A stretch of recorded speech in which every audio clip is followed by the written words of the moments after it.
In the highest and most remote spires of Aethelgard, where the stellar wind of the void did not blow and the dust of mortal years could find no purchase, dwelt Pelamir. Long had he been numbered among the archivists, a keeper of the deep memories and the silent ledgers of the Starkin. It was a realm of perfect, unyielding geometry, built in the deeps of time when the Elendi first forsook the green fields and raging oceans of Terra Prime, taking instead to the silent, frictionless paths of the deep dark. Here, beneath the light of foreign, nameless suns that pierced the floors of woven glass and refracted through pillars of pale crystal, time held no dominion. The years of Pelamir were beyond the reckoning of men, unmarred by sickness, unbothered by the turning of seasons, and utterly separated from the heavy, hurried tread of mortal life. Aethelgard itself was a marvel of the elder days, a station wrought in the shape of a great, unfolding blossom of silver and diamond, tethered in the stable gravity of a pale dwarf star. Within its endless echoing corridors, the Starkin lived in a state of suspended grace. They composed songs of pure mathematics, they charted the slow, majestic deaths of distant nebulae, and they meditated upon the fundamental harmonies of the universe. Yet, for all its beauty, Aethelgard was a fortress against change. It was a monument to preservation, a deliberate severing from the chaotic, fertile rot that characterized the cradle of their birth. And because of this severing, a shadow lay upon the Starkin, a doom unspoken in the high halls but deeply felt in the quiet, twilight hours of their endless lives. They were immortal, but they were not infinite. It was known among the wise and the ancient, those who still remembered the smell of rain upon soil, that the further the Elendi strayed from the root of their beginnings, the more the substance of their being rebelled. The vessel, the physical clay that housed their blazing consciousness, required the specific chaotic gravity of Terra Prime to maintain its cohesion. They called this slow unraveling the thinning. It was not a death, as men understood it. There was no sudden severing of breath and blood, no final heartbeat. Rather, it was a slow, sorrowful, and terrifying dissolution of physical form. When the metaphysical tether to the source was stretched too thin across the dark lanes of the galaxy, the starfire of the Elendi spirit burned away the clay. The body would begin to fail, losing its density, its weight, and its grip upon reality, leaving behind naught but a wandering essence. Such lost spirits became trapped in the void, unable to touch or be touched by the material world. Formless whispers carried on the solar winds denied the release of true death and denied the joy of life. The doom came upon Pelamir, not with the clamor of a sudden wound, nor with the heraldry of a great cosmic storm, but in the profound, terrible, and absolute silence of his own study. His chambers were austere, dedicated entirely to the preservation of history. The walls were lined with crystalline databanks that hummed with the faint blue light of archived millennia. Upon his desk, a massive, singular piece carved from the pale, imperishable sunwood that their ancestors had carried across the gulfs of space in the holds of the first-generation ships, rested a relic of the first expansion. It was a heavy, ugly thing, a great iron gear forged by the clumsy, desperate hands of men. It was rough, incredibly dense, and pitted with the dark red rust of ancient days. It possessed none of the seamless, frictionless grace of Elendi craft. It was asymmetrical, brutalist, and entirely functional. Pelamir had recovered it himself centuries ago from the frozen wreckage of a primitive, human colony ship that had drifted into the outer markers of their system. He kept it upon his pristine desk as a token of the children of the sun, a constant physical reminder of the noisy, fleeting world that had birthed them all, and of the brute, unyielding ambition that had first hurled metal into the sky on columns of chemical fire. Desiring to examine the runes etched upon its rusted flank, crude stamped marks of calibration from the primitive rockets of a place called Houston, Pelamir reached forth his hand to grasp the iron. His fingers, pale as winter moonlight and long accustomed to the delicate handling of memory crystals, descended upon the gear. He expected the familiar, comforting bite of cold metal against his skin. He anticipated the undeniable, grounding weight of physical matter. Yet no such resistance met him.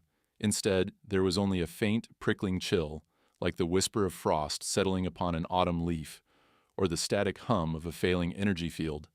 His hand passed entirely through the iron, It plunged into the dense substance of the gear as though the solid metal were naught but morning mist rising from a warm river.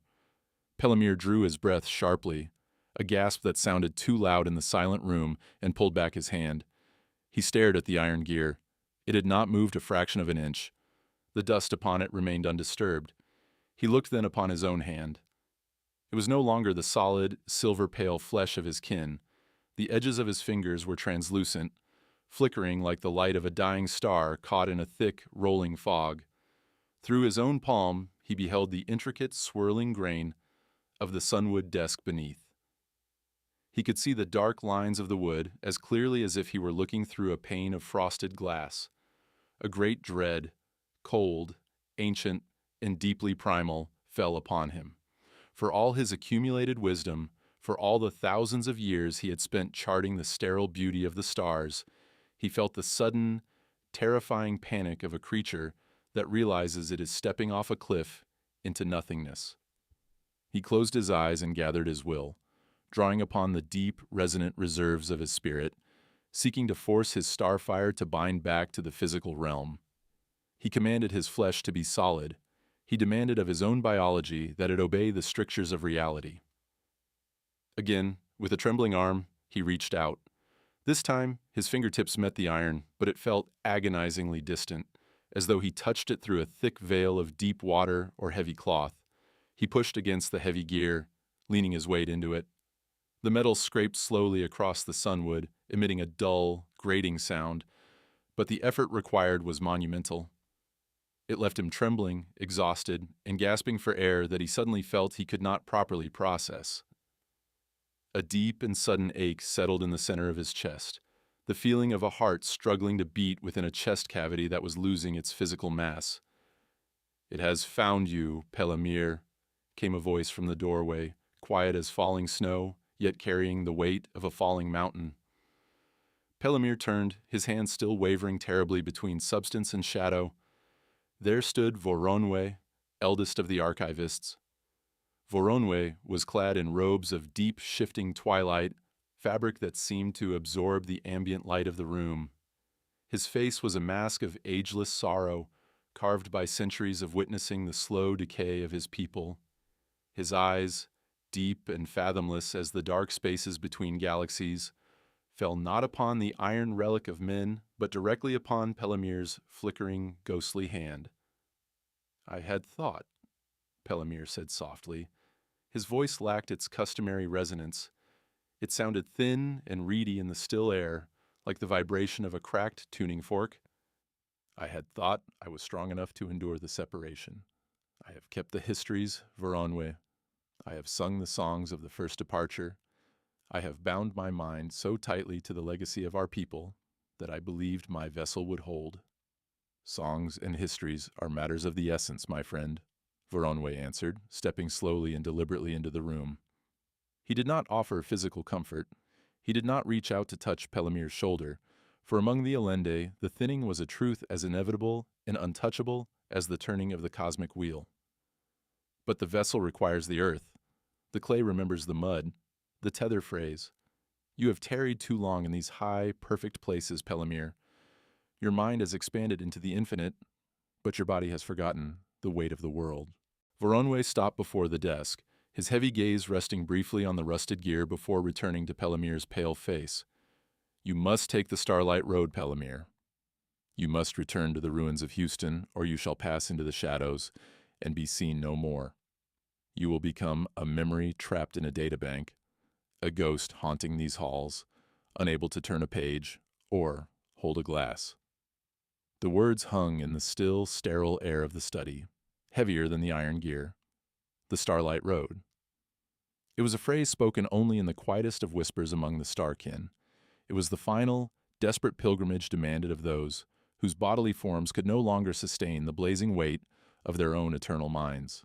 It was an admission of defeat, an acknowledgement that the Elende could not conquer their own biology, that they were forever chained to the muddy, chaotic rock they had so proudly abandoned eons ago. Pelamir looked down at his hand again. The flickering had ceased, replaced by a terrifying, consistent pale translucence. He could see the floor tiles through his boots. He felt a sudden, profound, and absolute isolation, as though he were already a ghost observing the world from the other side of a thick pane of glass. For 10,000 years, he had been an archivist. He had watched the turning of foreign galaxies from the great observatories, cataloging the birth of nebulas and the collapse of dwarf stars in ledgers of woven light. He had known an absolute peace, a clinical, unchanging perfection that shielded his people from the rot, the disease, and the ruin of the mortal universe. Yet, in that flawless perfection, they had forgotten the necessity of gravity, the grounding, brutal anchor of the terra prime that had birthed them. He thought of the others who had succumbed to the doom. He thought of Calinan, his dearest companion, who had faded 3 centuries past. Calinan had been proud, too proud to undertake the pilgrimage, too proud to return to the dirt of the cradle and beg for solidity. Pelamir remembered with agonizing clarity how Calinan's voice had slowly grown faint over the decades, how his physical footsteps had ceased to make a sound upon the glass floors. He remembered the day Calinan had become simply a shadow, passing through the walls, his mouth moving in words that moved no air, unable to speak, unable to weep, lost entirely to the silent ether of the station. Pelamir closed his translucent hand into a fist, forcing the disparate atoms of his fingers to obey the iron command of his will. "The cradle is unimaginably far," he murmured, his voice sounding hollow and disconnected to his own ears. "The middle lanes are treacherous, filled with the dangerous wreckage of the first expansion, unstable wormholes, and the dead zones of the void, and Terra Prime itself. It is not as our ancestors left it. The children of the sun have made it a loud, decaying, violent thing." "It decays because it is alive," Voronoi countered gently, his voice devoid of judgment. "It changes, it rots, it burns, and it grows anew. That is the fundamental nature of the clay. You have lived too long in a place where absolutely nothing changes, Pelamir. You have existed in a state of perfectly preserved stillness. That is precisely why you are fading. Life requires friction." Voronoi turned, his dark robes sweeping across the floor, and beckoned with a long, pale hand. "Come, let us look upon the path that is appointed for you. The longer you tarry in this room, the less of you there will be to make the journey." Pelamir followed the elder from the study, leaving the rusted iron gear upon the sunwood desk. As he walked, he looked down at his feet. He noticed with a fresh surge of horror that his footfalls, which should have rung clear and sharp against the crystalline floor of the corridor, made only a soft, scraping whisper, like the sound of dry leaves blowing across pavement. They ascended the grand, spiraling stairways of the central spire, moving toward the chamber of the star maps. It was a vast, domed room at the very apex of Aethelgard, entirely dark save for the magnificent, shimmering hololith that floated in the center of the air, a 3-dimensional tapestry of the known galaxy, rendered in billions of points of sapphire, gold, crimson, and cold white light. Voronoi approached the central command console, his hands moving with practiced, ancient grace over the harmonic keys. The great map shifted and rotated. The local star clusters of Aethelgard parted like a glowing curtain, and the view plunged into the deep, terrifying expanse of the galaxy's forgotten and forbidden sectors. "Here," Voronoi said. He pointed a long finger toward a sprawling, chaotic web of dead systems, volatile red dwarf stars, and dark matter nebulas. "The middle lanes. The old, fractured transit routes of the human hegemonies, abandoned millennia ago when their empire collapsed.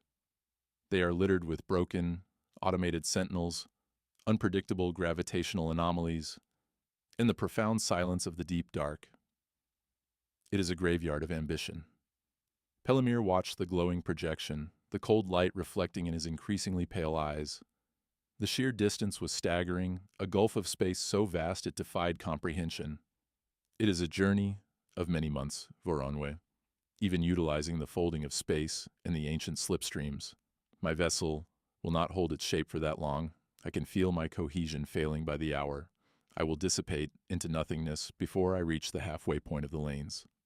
"You shall not travel unshielded," Voronoi said, turning his face from the light of the map. "You will be given the sovereign suit. It is kept in the deep armories for this very purpose. It will bind your essence to your clay, forcing your spirit to remain within a physical boundary, though it will be a heavy, agonizing burden. But even with the armor, Pelamir, your time is desperately short. The suit only slows the bleeding, it does not stop it. Voronwe's hand moved over the keys again, and the map zoomed further, blurring past the treacherous lanes, traversing the great gulfs, until it settled upon a single, unremarkable yellow star, situated on a lonely outer arm of the galaxy. Orbiting that yellow star was a pale, fragile blue mote of dust, Terra Prime, the cradle of all life. There lies the source, Voronwe said, his voice dropping to a low, reverent whisper that echoed in the dark chamber. The coordinates of the pilgrimage are locked to the coastal plains of the northern continent, to a place known in the Old Tongue as the ruins of Houston. It was there, among the fetid swamps, the crushing humidity, and the violent storms, that the first towers of fire were built. It was there that the desperate, magnificent ambition of mortal men first broke the atmospheric sky and touched the void. Because of that first violent piercing of the heavens, the soil there is saturated with a metaphysical gravity, an anchor point of pure, concentrated reality that cannot be found anywhere else in the cosmos. Pelamir stared at the tiny, glowing blue dot. It looked so unimaginably fragile, so utterly insignificant amidst the sprawling, violent glory of the galaxy. Yet, it was the only thing in existence that could save him from oblivion.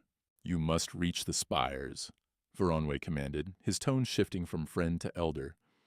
"You must place your bare hands upon the rusted metal of the ancient launch pads, and you must put your bare feet upon the dirt of the earth. Only then, when you reconnect with the raw, chaotic energy of the origin point, will the thinning be staved off. But you must remember the vow of the pilgrim, Pelamir. When you cross the border of the Sol system, you must cast off your hyper-engines. You must not approach the cradle as a conqueror or a god of the stars. You must fall to the earth unpowered as a mortal falls. You must be humbled before the source." Pelamir bowed his head. The sheer weight of the task pressed upon him, heavier than any physical armor. He was being ordered to trade the eternal, silent peace of the high spires for the mud, the noise, the sickness, and the terror of a decaying world. He was to abandon his immortality to beg for a few more centuries of existence from the dirt of a forgotten planet. "I will lay down my title," Pelamir said finally, looking up at the ancient elder, his voice steady despite the flickering of his form. "I will surrender my star key to the archives. I am no longer a keeper of the past, Voronwe. I am only a voyager now." Word of Pelamir's doom passed through the high spires of Aethelgard, not by the ringing of brass bells or the loud crying of heralds, but through the silent, instantaneous, empathetic communion of the Starkin. By the time he and Voronwe descended the long stairways from the chamber of the star maps, the council of the ancients had already gathered in the great hall. It was a cavernous, breathtaking space, vaulted and ribbed with soaring arches of spun diamond, designed in the elder days to mimic the overlapping branches of a vast, petrified forest. Here, the light was not the cold, piercing white of the void, but a mellow, rich, golden twilight drawn from the captured radiance of dying suns. Upon ascending tiers of polished obsidian stone sat the elders, beings of such profound age and unimaginable intellect that they seldom moved or spoke, spending their centuries in deep, silent communion with the fundamental music of the cosmos. Heavy and absolute lay the silence as Pelamir walked the length of the long hall. He felt the weight of the eyes of his kin upon him. There was no pity in their gazes, nor any outward display of fear, for the Starkin had long ago stripped themselves of the messy, turbulent, weeping passions of mortal men. There was only a solemn, heavy recognition of the immutable law of the universe. That which stretches too far from its root must eventually snap. Pelamir halted before the central dais, standing alone in the golden light.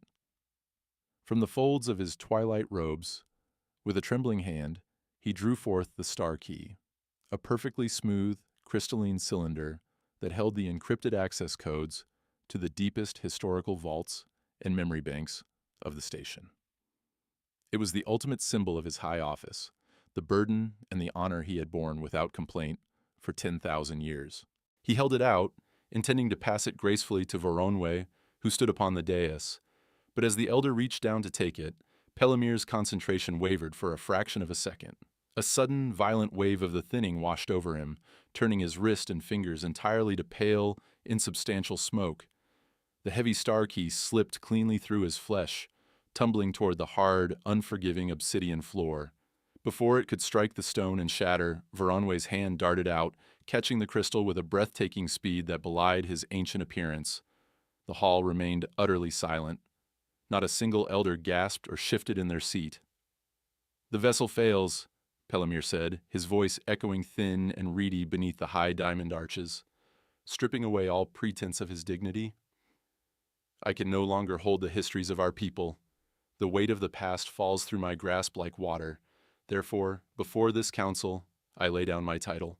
Let another be named archivist in my stead, one whose hands are still firm upon the clay of this world." A murmur, soft as the rustling of dry autumn leaves, passed among the seated elders. "Your long and faithful service is recorded in the unbreakable light, Pelamir," spoke an elder named Lomelind, whose hair was like spun silver and whose eyes were the deep, crushing color of ocean trenches. "You go now to the cradle, to Terra Prime, where the dust of our humble beginnings lies mixed with the ruin and the rust of the children of the sun. Do not despair of the dirt, voyager. Do not look upon the mud with disdain. It is the only thing in this vast universe that may bind you to reality once again. I ask only that I not be forgotten in the ledgers." Pelamir replied, bowing his head low. "None who brave the Starlight road are ever forgotten," Voronoi answered gently, tucking the star key into his own robes. "Go now, Pelamir. Strip yourself of the high spires. You are no longer a keeper of the eternal. You are a pilgrim of the fleeting." There were no embraces, no weeping farewells, no grasping of hands. Such messy, emotional things belong to the noisy, frantic world of men. Pelamir simply turned his back on the council and walked back the way he had come, leaving the great hall, the golden light, and his millennia of quiet duty behind him forever. He returned to his private quarters one last time to prepare. The room felt entirely foreign to him now, like a curated museum exhibit dedicated to a life he could no longer inhabit. Upon the sunwood desk, the iron gear of the ancient humans sat heavy, dark, and mocking. It would remain there long after he was gone, stubbornly, brutally physical, while he dissolved into vapor. With agonizing slowness, Pelamir began to shed the trappings of his high existence. He unclasped the magnificent mantle of synth silk from his shoulders, letting the shimmering, frictionless fabric pool upon the floor. He took off the silver circlet that denoted his rank as an archivist. He stood before the great observation windows, looking out at the endless, terrifying expanse of the starry void, clad only in a simple, unadorned undertunic of pale gray. He reached out to touch the cold glass of the window, seeking the sensation of a barrier between himself and the vacuum, but his hand sank straight into the pane, meeting the absolute zero of the cold void on the other side. A sharp, terrifying numbness shot up his arm, and he yanked it back with a gasp. The void was hungry. It was actively pulling at his essence, eager to scatter his starfire across the dark lanes. The time for reflection and sorrow was over. If he lingered any longer in these high towers, he would not have the physical substance required to even don the heavy armor that would save him. Leaving the bright, silent spires, Pelamir began the long, arduous descent into the deep bowels of Aethelgard. Down he went, away from the starlight and the woven glass, and into the heavy, utilitarian dark of the lower engineering levels. Here, the architecture changed drastically from elegant crystal to brutal, reinforced metal. The air grew thick and heavy with the smell of ozone, forge fire, and the sharp tang of ancient lubricants. His descent was a physical torment. With every step down the long, spiraling iron staircases, his boots seemed to meet the metal grating a fraction of a second too late, as if reality itself was lagging behind his movements. He was forced to focus his entire, undivided will simply to keep his feet from passing through the floorboards and sending him plummeting into the station's core. At last, exhausted and shivering with a cold that came from within, he reached the end of the lowest corridor. Before him stood the massive doors of the deep armory. They were forged of heavy, solid brass and thick steel, scored and pitted with the marks of ancient cosmic dust from the days when the station was first built. Within those doors waited the silent artificers in the sovereign suit, the heavy, suffocating, armored prison that would carry him across the stars. Pelamir raised his pale, flickering hands to push the heavy doors open. He leaned his weight against the brass. Nothing happened. He fell forward, his hands, wrists, and forearms phasing entirely through the solid metal of the doors without the slightest resistance. He stumbled, his chest hitting the brass plating, and for a terrifying, agonizing moment, he felt himself sinking directly into the molecular structure of the door itself, trapped horribly between states of being, neither solid nor spirit.